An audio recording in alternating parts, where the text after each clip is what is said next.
just want to say thank you. I'm so honored to be chosen to speak. There's so many awesome survivors in the room. So it means so much that I was asked to speak tonight. The night I was diagnosed in April of this year, I texted my little sister, her name's Mandy, and I said, you know how I do all those walks? I do the Heart Association walk and I do the Alzheimer's walk. I was like, this year we're doing the breast cancer walk and I want to raise a ton of money. So that's how that all started. And the next day we had like 20 team members and raised like $1,500 overnight. So it was really awesome. And I'm so thankful that she's kind of put that all together for me in my honor. Okay, so I'm going to go into like the story of how I got diagnosed at 28 with breast cancer. I really love watching cows in pastures. So one of the reasons I love my house so much is that I get to pass these pastures with all these cows. Basically, I was on my way home right before I passed all these cows, and it was about 6 hours after I was promised to get a phone call from the surgeon about my stereostatic biopsy results. And as soon as the phone started ringing, I felt like I was going to throw up, and I'd already been like sweating through my scrubs all day at work, but it got profusely worse at this point. I said hello, and he said, he verified it was me, all the HIPAA stuff, yada, yada, yada.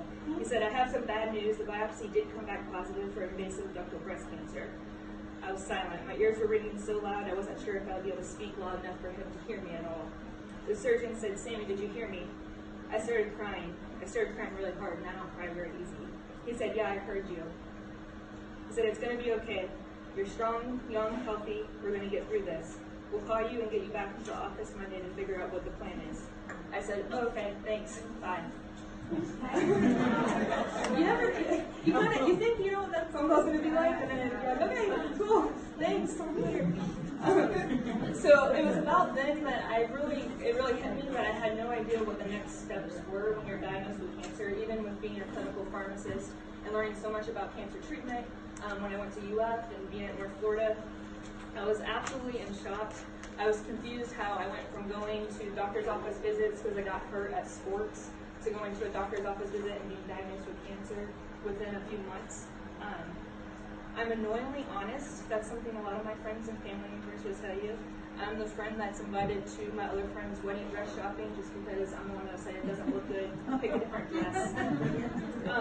So I kind of took this whole cancer experience with that same brutal honesty about the whole process. I've been writing a blog about every step of the way of every doctor's appointment and what it's like to be 28 and go through all of that. Right after I got my diagnosis, the first thing I did was pick up the phone and called my husband, Justin, who's here in the blue polo. I literally said, I got news, it's cancer, I'm going to be home in 5 minutes, and I hung up on him.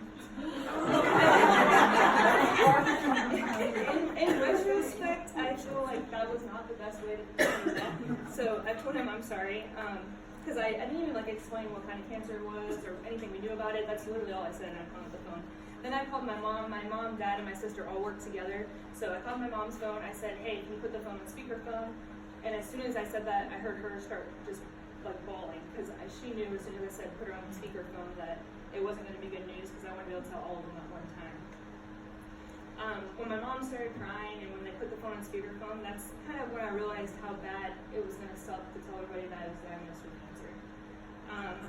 Not only because of myself and how I felt about it, but so many people knew about finding the lump and all the stuff I've been going through, that they were so sure that it wasn't going to be cancer that I realized I was going to ruin people's days all day as I called and made all these calls. And I feel like that was really the hardest part as a newly diagnosed cancer patient. Since my diagnosis on April 11th of this year, I've been asked and shared many times with others how I found out that I had breast cancer. At 28, I obviously was not getting routine mammogram or any type of monitoring. And to be 100% honest, I was not performing any type of routine monthly self-breast exam either.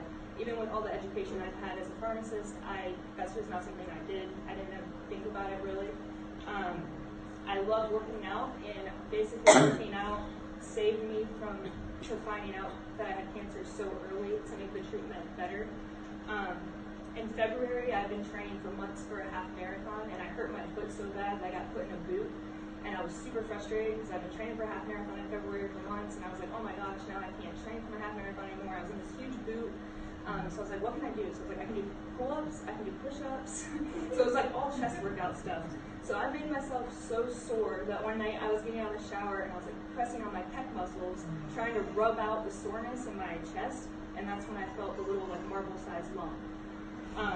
So that was kind of crazy. From here, the process began with getting an OBGYN appointment to tell her about the lump. She referred me to mammogram and ultrasound.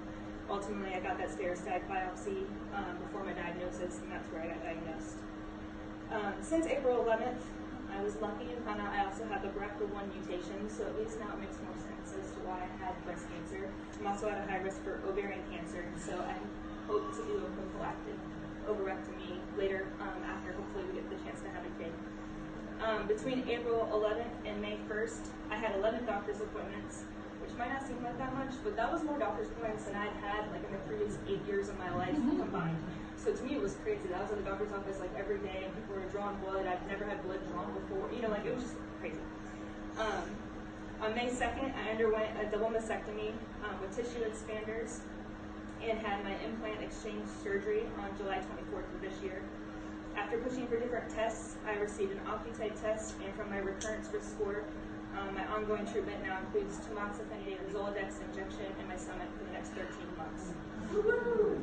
Yeah, which is really awesome, but after the surgery, that's what I was given as my treatment.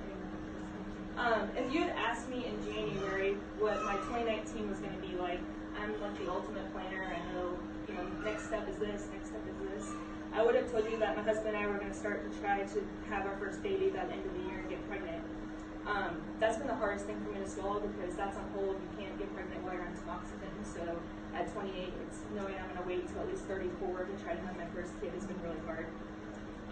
But through all of this, I think that even though it's been hard to accept that everything that's happened has seemed like a curveball, but it's been really reassuring to me that I'm very strong in my faith and that God knows no curveball. So to him, he always knocks everything out of the park. So he's been preparing me for this for years, and now I'm just figuring out this is the plan. When I focus on the fact that he's been preparing me for this fight, I can breathe easier, and I have such a calmness about it all. In him, I've been able to find constant strength, peace, and determination throughout this year. I feel like every single day I've been reminded how lucky I am.